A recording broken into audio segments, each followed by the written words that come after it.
늘 자기를 통제를 해야 돼요. 자기에 대한 리스크를 통제를 해야 되고, 두 번째는 그런 돈을 벌 수 있는 기준을 찾아야 되는데 그 기준이 공개되어 있는 경우가 거의 없어요.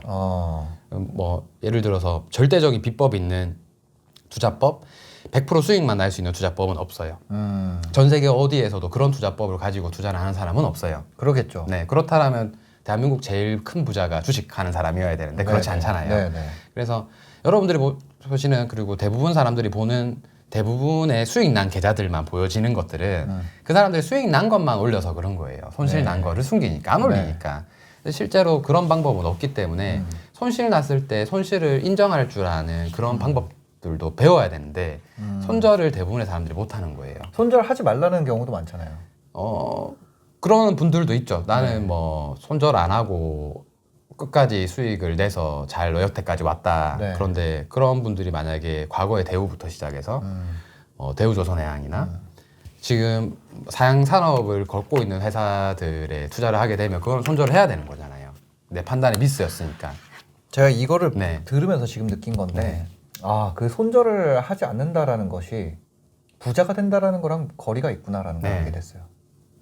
왜냐면 손절을 하지 않는다라는 걸, 그러니까 부자가 된다는 거, 한 종목이든 세 종목, 뭐 이렇게 내 자산이 빵 들어가 있어야지 적은 돈으로 부자가 되잖아요. 네. 근데 이런 거를 손절을 하지 않았다는 건 반대로 거지가 된다는 얘기인데, 맞아요. 손절을 하지 않으려면 자연스럽게 자산이, 그러니까 종목이 여러 개가 있어야지 손절을 안 해도 아프지 않은 거거든요. 맞아요. 종목이 여러 개가 되면 그렇죠. 부자가 될 확률은 없어지죠. 근데 이렇게 생각하셔야 돼요. 네. 그래서 단기적으로 부자가 될 수 있다는 생각은 그래서 하시면 안 돼요. 그런 방법은 없어요. 제가 만나본 네. 모든 주식 부자들도 대부분 뭐 시드가 2,000이든 500 시드가 중요한 건 사실 아니에요. 네네네. 그 사람이 10만 원으로 시작했다면 10만 원인 거고 500만 원으로 시작했다면 500만 원이니까 그렇죠. 이건 확인이 안 되는 거잖아요. 네네. 근데 20억까지 자산을 만드신 분들 중에 적은 돈으로 네. 그렇다면 이분들이 단기간 1년 만에 만들었다 이런 건 없어요. 대부분 다 10년, 20년에 걸쳐서 투자를 했고 그래서 만들어진 자산이 뭐 수십억대, 100억대 자산이라는 거예요. 그리고 대부분의 그 가치 투자, 제가 만나본 대부분의 가치 투자자분들은 그 시작 시점이 너무 좋았어요. IMF 때 주식 시작하셔서 1,000억대 자산을 만드신 가치 투자자분도 알고 있고, 그러니까 그분이 그렇게 막 뛰어난 안목이 있었던 거는 아니었던 거예요. 그러니까 서브프라임에 투자를 해서 또 좋은 수익을 올린 부자들도 있고, 그래서 타이밍의 문제가 저는 훨씬 더 많았다라는 거예요. 그래서 손절을 하지 않고 주식을 통해서 부를 이룬 계좌는 저는 본 적이 없고요. 단 한 번도. 그리고 지나고 나서 이제 또 이야기를 하죠. 포트폴리오를 바꿨어야지. 그 이야기가 저는 세상에 제일 싫거든요. 지나고 나서 이제 폭락을 하고 나서 그때서 이제 포트폴리오를 왜 미리 안 바꿨냐 이렇게 이야기를 하는 거예요. 지나고 나서. 그럼 그것도 사실 손절인 건데. 그죠. 근데 이 분들의 논리는 그게 아니라는 거죠. 손절이 포트폴리오 아니라 변동은. 네, 포트폴리오의 변경이었다라고 이야기를 하는 거죠. 그런데 일반 개인 투자자들이 그런 것들, 기업들의 정보를 하나하나씩 전부 다 알고 투자하는 사람이 대한민국에 몇이나 될까요? 그러니까 그런 정보를 내가 얻을 수가 없는데 거기에 내가 가치 투자를 해서 손절 없이 갖고 간다? 이런 말은 사실 조금 의미가 저는 없는 것 같아요. 그러니까요. 손절 없이 가져간다라는 것에 대해서 조금 반대로 생각을 해볼 필요도 있겠네요. 네. 그래서 저는 손절은 반드시 해야 되는 거고 손절을 해야지만 이 포트폴리오가 변경이 가능한 거잖아요. 네. 지금 내가 가지고 있는 주식이 만약에 뭐 되게 안 좋은 악재가 터지거나 아니면 시장 상황이 안 좋아지거나 혹은 또 사양 사업으로 빠져가는 경우도 있잖아요. 그러면 그렇게 됐을 때 그냥 손절 없이 두고 간다라는 말만 머리에 꽂혀서 투자하시는 분들이 되게 많아요. 그래서 그 2007년도에 조선주에 투자하셨던 분들 다 그렇게 투자하신 거예요. 조선업이 망하겠어. 네. 근데 실제로 망했고 그죠. 실제로 망한 그때 당시 STS가 진짜 핫했거든요. 그런데 그 기업도 결국에는 사양산업으로 들어갔고 물론 원사이드로 상승이 나왔을 때는 어떤 투자물이든 부자가 존재해요. 왜냐하면 그거는 내가 무식하게 삼성전자만 사모았는데 이게 대박 날 수도 있는 거고 네. 내가 무식하게 셀트리온만 사모았는데 이게 대박 날 수도 있는 거예요. 나는 아무 공부 안 하고 그냥 네. 그거 하나만 믿고 네. 근데 내가 그 사람처럼 될 수 있다는 환상을 가져서는 안 된다는 거예요. 나도 그럼 삼성전자만 사서 뭐 지금부터 사가지고 계속 사가지고 나중에 부자가 되겠지라는 그런 생각을 안 하시는 게 저는 좋다라는 거예요. 그래도 2000분의 1 확률은 되잖아요. 그럴 수 있죠. 저는 그거보다 되게 팩트로 어떤. 네. 근데 2000분의 1의 확률보다 네. 2,000명 중에 주식 투자를 만약에 모두가 나눠서 한다면 네. 2,000명 중에 한 명은 부자가 부자 되겠네요. 된다는 거죠. 특히 이런 상승 사이클에서. 어쩔 수 없이 부자가 되는 사람이 나오네요. 그렇죠. 그분들이 책을 쓰고 그분들이 강의를 하고 그분들이 얘기를 하는 게 저는 근데 거기서 인사이트를 얻을 수 있냐라는 거예요.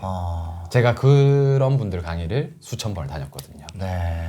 근데 가서 보면 다 그냥 좋은 이야기 해주세요. 뭐 퍼가 뭐 낮은 걸 사라, 뭐 PBR이 1 미만인 걸 사라, 그리고 뭐 위기 때 사라. 네. 그리고 다 이해를 했어요. 근데 막상 집에 가서 해보려니까 할 게 없는 거예요. 왜요? 그런 종목들을 사서 결국에는 이분이 샀던 걸 쌀 때 샀던 거고 내가 샀을 때는 비싸고. 이분이 이미 부자가 됐는 상황에서 내가 산 거니까. 그죠. 네. 그러면 네. 지금 그렇잖아요. 지금 다 올랐잖아요. 네. 부동산도 오르고 주식도 오르고. 지금 안 오른 거는 달러 정도? 공식적인 투자물 안에서는 잘 없죠. 일반인이 접근할 수 있는 투자물 안에서는. 어떻게 해야 될까요? 그냥 모아야 되나요? 돈을 그냥 저는 굳이 여기서 더 투자를 할 필요는 없다라고 봐요. 그냥 현금을 가지고 있자. 네, 현금을 가지고 있고 네. 내가 내렸을 때 어느 지점이 오면 어떻게 사서 내가 얼만큼의 수익을 보겠다라는 거 정도의 시나리오는 있으면 좋아요. 그리고 꼭 투자물이 내린다라고 해서 돈을 잃는 건 아니에요. 네. 왜냐하면 각 투자물마다 다 사이클이 있지만 부동산 투자물에도 부동산이 막 폭락을 하잖아요. 네. 그래도 돈을 버는 방법은 있어요. 경매예요. 그렇죠. 사이클에 영향을 안 받는 투자법이 있거든요. 더 싸게 사면 되니까. 맞아요. 네. 그리고 경매는 이 가격보다 평균 가격, 지금 거래되는 가격보다 요만큼 싼 걸 사서 요만큼에 파는 거니까 네, 바로 시장의 영향이 별로 안 받아요. 네. 전체 시장은 하락해도 이게 뭐 하루 만에 뭐 10%씩 20%씩 빠지는 시장은 아니잖아요. 네. 그래서 그렇게 되고 주식 시장 안에서는 단기 매매예요. 사이클에 영향을 안 받는 게. 그래서 제 주변에도 시장에 영향을 안 받는 분들이 되게 많아요. 단기 매매로. 네. 그래서 왜냐하면 하락할 때 사서 요만큼 올라오면 파니까. 또 더 하락할 때 사서 요만큼 올라오면 그게 팔고. 가능합니까? 네. 저는 제 주변에 그런 분들 많아요. 있더라고요. 네. 그런 분들이. 네. 그래서 그렇게 시장에 영향을 안 받는 투자법을 공부를 하시면 돼요. 근데 이 공부법이 너무 어렵다는 거예요. 1, 2년 안에 완성될 수 있는 공부법도 아니고 하루 이틀 누가 주식한다고 유튜브에서 보고 배울 수 있는 것도 아니라는 거예요. 결국에는 근데 내가 직장인들이 그렇게 한다는 건 말이 안 된다는 거죠. 회사 다니면서. 그렇죠. 어렵다라는 거죠. 네. 근데 하시는 분들도 있으세요. 그렇죠. 회사 네. 다니면서 사법고시 통과하는 사람도 있어요. 맞아요. 그래서 대신에 그 정도의 노력은 하셔야 된다는 거예요. 그분들 전부 다 잠도 안 자고 공부를 하시는 분들이에요. 주식이 쉽다라고 그냥 사놓고 묻어놓는 분들이 아니라 네. 내가 언제 살 것인지, 어떻게 팔 것인지, 그래서 얼마를 살 것인지, 얼마의 수익을 올릴 것인지 이런 시나리오를 다 가지고 투자를 한다는 거예요. 사놓고 묻어놓는 식으로 돈을 버는 시장은 또 있겠죠. 한 5년 후에. 5년 후에. 네. 또 위기가 오면. 그러면 저는 이런 거예요. 자, 지금까지 무슨 말씀하신지 정확하게 알겠습니다. 네. 우리가 타겟 수익률이라는 게 있잖아요. 네. 근데 나는 직장 생활 열심히 해서 내 몸값을 키울 거야. 네. 아니면 나는 창업을 해서 내가 돈을 벌 거야. 네. 나는 일단 내 노동력 기반 아니면 뭐 이런 걸로 네. 돈을 벌 거예요. 네. 근데 내가 벌어서 모은 게 네. 없어지면 안 되잖아요. 네. 근데 지금은 인플레이션 때문에 네. 없어진다 그러잖아요. 네. 그럼 이거를 방어할 수 있는 정도 5%에서 네. 10% 내외의 수익을 올릴 수 있는 네. 방법이 존재하는가? 네. 지금 뭐 주식 부동산 네. 말고 주식 부동산 말고. 아니 주식 부동산을 활용해도 네. 좋고 네. 그런 게 실제로 지금 있을까요? 그러니까 이렇게 생각하시는 게 저는 되게 옳다라고 봐요. 네. 그게 뭐냐면 우선 첫 번째 여러분들이 조금 오해를 저는 안 하셨으면 좋겠는 게 자꾸 인플레이션 때문에 지금 돈 갖고 있으면 바보다라는 이야기를 진짜 많이 하세요. 맞아요. 저는 그거 맞아요. 아니라 보거든요. 아, 괜히 그렇게 투자해서 망하는 사람들 저는 너무 많이 봤어요. 그러니까 내가 준비 안 해놓고 투자하는 게 더 위험한 거예요. 돈을 네. 가지고 있는 것보다. 어, 그러니까 그게 확연히 맞아요. 그 말이. 그죠. 왜냐하면 내가 아무것도 모르는데 투자를 해서 예를 들어서 뭐 내가 창업에 대해서 1도 모르는데 내 전 재산을 창업하는 거랑 똑같은 거예요. 맞아요. 근데 그거를 되게 상식적으로 생각하면 그럼 안 해야 되는 게 돈을 버는 건데 네. 자꾸 그 인플레이션이라는 이야기를 들먹이면서 하려고 그래요. 저는 이게 너무 잘못됐다 봐요. 그리고 네. 예전처럼 물가가 오르진 않아요. 우리나라가 금리가 너무 급하게 떨어졌다 보니까 네. 옛날에 인플레이션에 대한 그 기억이 있어요. 근데 이제 시장 금리 1%예요. 네. 옛날처럼 그렇게 말도 안 되는 인플레이션이 나오진 않아요. 인플레이션이 있다고 하더라도 여러분들이 실제로 막 미칠 듯이 막 너무 비싸 이런 생각은 안 드실 정도라는 거예요. 네네. 근데 이게 위험하다고 내 전 재산을 다 다른 데 투자한다? 저는 이게 더 위험하다라고 봐요. 그래서 차라리 예를 들어서 이번 사이클에 이런 거예요. 네. 2007년도에 주가가 올랐다가 서브프라임이 터지면서 1000까지 내려왔어요. 네, 그래서 1000까지. 1000에서 내가 2000 갈 때 아무것도 못한 사람이었어요. 네. 지금처럼 네. 1000에서 2000 다시 회복할 때 구경만 했어. 네, 구경만 했어. 네. 와, 너무 스트레스인 거예요. 나는 네. 10년 동안 아무것도 못했구나. 네. 그래서 이 사람은 대신에 다음에 내가 이런 위기가 오면 반드시 돈을 벌어야지 하고 적금으로 100만 원씩 계속 넣은 거예요. 그냥 막무가내로 10년 동안. 적금으로. 네, 적금으로. 뭐 딴 네. 거는 나 몰라. 그래서 적금으로만 그냥 원금만 모은다 생각으로 네. 계속 모은 거예요. 그러다가 요번에 위기가 왔어요. 코로나라는 위기가. 네. 저번에 내가 놓쳤지. 이번에는 안 놓칠래. 그래서 내가 그동안 10년 동안 모은 적금 한 1억 2천을 가지고 투자를 했어요. 네. 네. 그래서 2배, 3배가 간 거예요. 그럼 3억을 벌은 거죠. 그죠. 그죠? 그러면 물가 상승률 10년 그래. 다 이자 상승률이야 다 쳐서 10년 동안 300% 수익, 200% 수익이면 괜찮은 거 아닌가요? 그렇죠. 맞잖아요. 10% 20% 올릴 수 있는 수익이 된 거잖아요. 연평균 수익이. 그렇죠, 그렇죠. 그러니까 그렇게 하면 되는 거예요. 그런데 사람들이 자꾸 2007년도에 남들이 다 한다 해서 투자를 하니까 그때 투자했던 사람들 지금 저는 40대 50대 분들도 되게 기회를 많이 잃어버리죠. 만나거든요. 기회를 다 놓친 거예요. 괜히 그때 몰빵해서 가정이 어려워지고 가정이 파탄이 나고 그리고 경제적으로 되게 힘들어지고 내가 할 수 있는 다른 투자처에 엄두도 못 내고 돈이 기는 없으니까. 동안. 맞아요. 기는 동안 또 폭락했는 동안 남들은 다 성장할 수 있었는데 그래서 그 적금을 모으는 기간 동안 놀아라는 이야기가 아니에요. 네. 창업해보시라는 거예요. 스마트 스토어도 해보고 창업도 해보고 안 되면 영업이라도 해보고 내가 출판도 해보고 채널도 만들어보고 할 수 있는 게 너무 많잖아요. 지금 이 시대는. 근데 그런 거 하면서 내가 잘 아는 사이클에 한번 왔을 때 그래 내가 주식 이때 그때도 위기가 왔을 때 투자하면 돈을 벌었어. 이번에도 오케이 마이너스 50% 지수가 빠지면 투자를 시작해야 되겠구나. 네. 그리고 그 전에 만약에 창업으로 좀 파이프라인이 만들어졌으면 주식으로 번 돈으로 또 창업을 키울 수도 있는 거고. 네. 그리고 반대로 창업으로 돈을 너무 많이 벌면 나는 그냥 주식 안 해도 돼. 이런 생각을 할 수도 있는 거고. 그죠. 그러니까 그 과정 중에 공부를 하는 게 너무 중요한 일인데 그걸 쏙 다 빼놓고 생활을 한다라는 게 너무 돈을 쉽게 무책임한 번다는 거죠. 생각이 안 사실 드는 돈을 그냥 딱 거예요. 넣어놓고 끝난다는 건 거예요. 그런 게 끝난다는 거는 무책임한 거죠. 맞아요. 그래서 주식도 오히려 창업보다 훨씬 더 많은 노력을 들여야지만 이 부까지 이룰 수 있는 돈을 버는 건데 너무 많은 사람들이 그냥 이렇게 지금 이제 2018년도, 19년도, 뭐 20년도 이때 주식 시작하셨던 분들이 네. 돈을 벌다 보니까 돈을 버는 게 너무 쉽다라고 생각을 하시는 게 제가 봤을 때 가장 큰 문제가 아닌가. 네.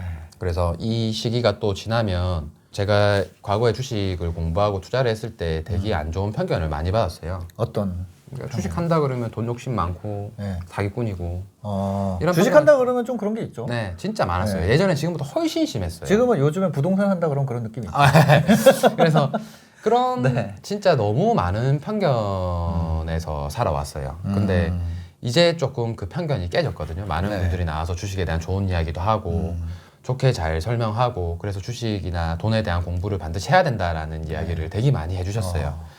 그래서 이런 지금 좋은 상황에서 또 내가 아무런 준비 없이 내 전 재산을 몰빵했다가 또 나오게 될 그 수없이 많은 손실 난 사람들이 떠날 때 역시 주식하면 안 돼. 주식으로 돈 벌었다는 놈들은 다 사기꾼이야. 이렇게 하고 안 떠났으면 좋겠다라는 거예요.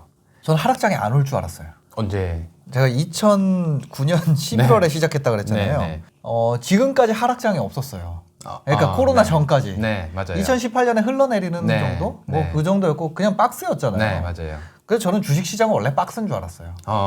네. 그리고 이번에 알았죠. 하락장도 존재하는구나. 네. 이걸 처음 알았어요. 네. 지금 시작한 분들은 네. 주식시장 제가 박스인 줄 알았던 것처럼 지금 시작하신 분들은 주식장은 다 우상향하는 줄 알 거예요. 맞아요. 그래서 저는 박스일 때만 봐가지고 네. 이게 고점에 꺾였을 때 판 거예요. 왜냐면 주식은 박스라고 생각을 하니까 이거를 버리지를 못하더라고요. 그래서 저는 맞아요. 제가 스스로 팔면서 느낀 게 야 너는 부자 되긴 글렀다 주식으로. 왜냐면 저는 그게 이미 생겨버릴까. 이거를 다 경험하고 제가 만약에 부자가 되려면 네. 이 주식시장이 이걸 뚫고 막 5,000포인트까지 네. 가는 걸 본다면 네. 그 다음번에는 이런 것도 주식이구나를 네. 알겠죠. 네. 근데 그래서 정말, 그 이야기를 드리는 거예요. 지수를 봐라고. 제발. 네. 지수를 보면 과거의 위기가 얼마나 자주 나왔고 어. 그래서 얼마까지 나빠졌고 이런 거를 지수를 보면 이제 알 수 있다라는 거예요. 근데 이번엔 다르다고 생각하니까. 늘 그러니까 그런 건 없는 건데 영원히 우상향하는 건 없는 건데 네. 그런 투자물이 있다면 상식적으로 생각해봐도 네. 그런 투자물이 있었다면 특정 어느 나라 어느 시기에서는 거기 사는 모든 사람들이 부자여야 돼요. 그죠. 근데 그런 적은 없거든요, 단 한 어. 번도. 그래서 모든 투자물에는 사이클이 있고 네. 그 사이클은 위기와 상승을 반복한다라는 것만 깨닫게 되어도 네. 시장에서 투자할 수 있는 부분은 너무 많다라는 거예요. 지금 가장 안정적인 자산은 뭐라고 생각하세요? 저는 현금 자산이라 봐요. 현금. 네. 네, 그냥 우리나라 돈 들고 있다가 적금. 네, 부동산 좀 폭락하면 네, 부동산 넣고 네. 또 주식 좀 폭락하면 주식 다시 투자하고 네. 그러니까 물론 이제 저는 그렇게 투자를 안 하죠. 저는 실력이 있으니까 네. 기준이 있으니까 저만의. 근데 일반인 분들은 지금 굳이 내가 영 아쉬우면 한 20% 정도 그냥 주식 넣어놓고 4천 가면 팔아야지 이런 마음으로 네. 넣어놓고 반대로 뭐 2천 가면 한 번 더 사고 1,500 가면 한 번 더 사야지 이런 시나리오가 있으면 뭐 투자는 어떻게 해도 상관이 없다라는 거죠. 지금 모든 자산이 진입이 어려운 시점이다. 맞아요. 네. 네. 그래서 이런 저도 근데 사실 제가 기준을 가지고 투자를 해서 돈을 벌기 시작함으로 하고 나서 지금까지 이렇게 원사이드로 오르는 장은 처음 경험해봐요. 그래서 저도 열심히 졌거든요. 네. 아 이런 장에는 이렇게 투자를 해야 되구나. 제가 직접 투자를 안 했더라도 네. 아 이런 장에는 내가 놓친 부분이 이런 부분이구나. 아 이런 부분에 내가 좀 더 잘했으면 더 수익이 났을 수 있겠구나. 이렇게 이제 계속 적어 나가요. 투자 사이클은 찾으려 그러면 너무 많아요. 주식시장 안에서도 테마주 중에 대선주라는 게 있어요. 네. 대선주도 5년마다 한 번씩 사이클이 돌아요. 그렇죠. 그래서 저는 2015년도에 만든 대선주 시나리오로 요번에 2020년도에 수익을 냈어요. 네. 5년이 지나고. 네. 그리고 이번에 또 더 견고해진 시나리오로 2025년도에 더 큰 수익을 낼 거예요. 그리고 또 하나 주식시장도 마찬가지고 지수를 보라 그래서 또 한국만 볼 필요도 없어요. 2018년도 10월에 중국 지수가 마이너스 반토막이 났어요. 네. 그럼 위기죠. 그때부터 사모으면 되거든요. 2018년에. 네, 2018년도 10월에 그때는 코스피가 폭락을 하지 않았을 때였어요. 네. 중국만 유일하게 맞아요. 마이너스 50% 상해 종합주가 지수가 한국은 좀 빠졌어요. 흐르고 있었고. 네, 한국은 흐르고만 있었고. 그리고 이제 뭐 금리 인상 시작된다. 맞아요. 그 얘기 나올 때. 맞아요. 네. 그래서 미중 무역 분쟁이 제일 네. 큰 이슈였고. 네. 네. 그래서 그때 만약에 중국에 관련된 주식을 샀으면 거진 다 50에서 100% 수익이었어요. 어. 우리나라는 사이클이 안 왔는데. 네. 그리고 그러면 그때 2018년도 10월에 수익을 보고 또 현금 들고 있다 모르니까 나는 반토막 안 빠지면 나는 안 사 이런 마음으로 있었으면 네. 그때 수익 나고 또 한국이 이제 와, 이거 뭔지 나왔을 알겠다. 그러니까 이렇게 사이클을 타면 돼요. 이거 포커판에서 사람이 안 잃으려면 난 센페 있을 때만 레이스 가는 거야. 맞아요. 똑같은 거예요. 사실 똑같은 거잖아요. 모든 그죠? 돈이 사실 똑같은 거잖아요. 센페 있을 때만 레이스 가는 애는 큰 돈은 못 벌어도 잃지는 않죠. 맞아요. 그러면 그게 복리가 된다라는 거예요. 아. 근데 자꾸 사람들이 내가 뻥카 치는 거죠. 나는 아무것도 없는데 전문가들 앞에서 뻥카 치는 거예요. 근데 뻥카 쳐서 부자 된 사람은 없어요. 싸울 수 있을 때만 싸우면 되는데 뻥카는 잡히죠. 네, 뻥카는 사람들이 자꾸 그거를 잡으려고 그러니까 문제가 된다라고 보는 거예요. 그러니까 패 들어왔을 때만 레이스 해라. 네, 너무 쉬운 건데 포커에서 이기는 방법은 진짜 쉬운 거예요. 맞아요. 네. 너무 쉬운 방법인데 네. 지금 당장 돈을 잃는 게 두려워서 지금 당장 내 판돈이 아까워서 그리고 이것도 있어요. 요즘에 이제 주식이나 부동산 네. 시작하는 이유는 내가 그걸 가지고 있다고 얘기하고 싶어서. 이거 뭐, 어떤 느낌인지 저는, 아세요? 네, 저는 근데 그게 네. 너무 안 좋다. SNS의 최대 단점이라 봐요. 네. 지금 저도 주변에 주식하는 사람들 정말 많이 SNS 친구가 돼 있잖아요. 네. 겨우 3천이 한 번 무너졌는데 네. 그때 막 또 장문을 이만큼 올려요. 막 막 내가 삼성전자에 대해서 막 이야기를 쭉 하는 거예요. 뭐 아니면 뭐 현대차에 대해서 네. 막 분석을 막 자기 나름대로 하는 거예요. 네. 그 과정은 괜찮아요. 네. 그런데 겨우 3천이 무너졌을 뿐인데 벌써 무서워하면 같이 투자 못해요. 시장은 아무 변화도 없는 거죠, 이 정도. 네, 사실 그런 건데 여기에 논란 자라가슴 마냥 벌써부터 막 그 아파트 왜 사는지 아세요? 아니요. 아파트를 왜 네. 사냐면 내가 진짜 회사에서 쟤보단 낫지라고 생각하는 애가 있어요. 아 회사 생활할 네. 때 내가 사는 동네보다 얘가 사는 동네가 좋아. 얘 뭐 30평 살다 20평이야. 더 안 네. 좋은 동네. 그럼 무리해서라도 얘보다 높은 급지로 가는 거예요. 네. 되게 안 좋은 버릇인데. 그죠. 그런 버릇들이. 그런 것 때문에 지금 거품이 안 꺼지는 거예요. 네. 서로 자랑하니까. 투자에 대해서 네. 제일 중요한 것 중에 하나를 말씀해 주신 것 같아요. 그러니까 남이랑 비교하면 안 돼요. 맞아요. 내 길을 걸어가는데 남이 한다 그래서 따라하고 남이 뭐 샀다 그래서 따라 사고 남한테 휘둘리는 삶을 살면은 그 순간부터는 좀 답이 없는 것 같아요. 네.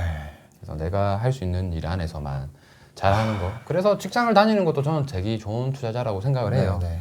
많이 휘둘리죠. 근데 뭐 그거를 안 휘둘리면은 사실 이렇게 경제 컨텐츠가 인기가 있는 것도 사실 휘둘리는 분들 맞아요. 때문에 인기가 있는 거고. 맞아요. 그렇죠. 제 채널도 사실 거품이에요. 제가 맨날 그 얘기 하거든요. 제 채널 거품이라고. 경제가 이렇게 관심 있는 소재가 아니에요. 위기가 왔었으니까 네. 소재가 된 거죠. 예, 근데 원래 그 한국경제TV에 제가 원래 있었거든요. 네네. 근데 있는 내내 제가 취업은 2011년에 했어요. 네. 그 전에 2009년에는 팍스넷에 있다가 네. 2011년부터는 이제 한국경제TV에 있었는데 이 경제 채널은 메이저 채널이 아니거든요. 네, 원래 계속. 맞아요. 근데 지금 이렇게 유튜브라는 완전 오픈된 플랫폼에서 네. 경제 분야가 이렇게 인기가 있다라는 게 조금 진짜 특이한 상황인 거죠. 또 이 유행도 없어질 거예요. 없어지겠죠. 네. 네. 이 유행도 또 한 번의 폭락에 또 대부분 사라질 거라서 네. 저는 그게 좀 안타깝다라는 거예요. 그 시기에 좋은 사람들이 네. 좋은 투자법을 제시하고 정말 양질의 투자자들이 정말 많이 유튜브에서 자기 생각이나 노하우를 많이 공유하거든요. 지금. 아니 강방청 회장님이 나와서 유튜브 채널 그 사방에 틀면 다 나오는 데가 네. 어디 있어요? 그 맞아요. 그 뭐야? 그 되게 그 이채원 사장님이랑 둘이서 네. 쓴 책 이런 거 있잖아요. 네네. 그게 정말 막 인기 있고 이랬었거든요. 옛날에는 네. 그분은 나와서 얘기를 안 하니까. 네. 근데 지금 그러니까 다 나오고 맞아요. 다 하잖아요. 그래서 그런 좋은 시대임에도 불구하고 사람들이 돈에 대한 열망이 진짜 좋은데 이게 또 한 번의 하락장에 다 없어진다라는 게 안타까웠다라는 거예요. 그리고 왜 이 시기에 항상 그렇게 되냐면, 그러니까 네. 예를 들어서 그럼 2018년도부터 아니면 2015년도부터 그런 분들이 좀 나와줘서 앞으로 위기가 올 거고 또 앞으로 좋은 상승장도 올 거고 이런 이야기를 좀 미리 해줬으면 네. 저는 좀 더 영향력 있는 분들이 좀 더 나왔으면 지금 이렇게 높아졌을 때 나오는 게 아니라 근데 이게 어쩔 수가 없어요. 네, 그래서 그런 것들이 좀 있었으면 그러니까 이번에는 그걸 좀 이어갔으면 좋겠다라는 거예요. 이번에 만들어진 이런 채널들이 네. 나중에 시장이 다시 1,500을 가든 2,000을 가든 투자자들한테 인사이트 있는 이야기를 해주고 네. 그리고 그들에게 공부를 하는 방법이나 아니면 포트폴리오에 대한 이야기를 좀 해주고 네. 이 시장이 안 사라졌으면 좋겠다라는 거예요. 지금 이런 분위기가. 이런 그래서 네, 그래서 또 나중에 없어지면 또 안타깝겠죠.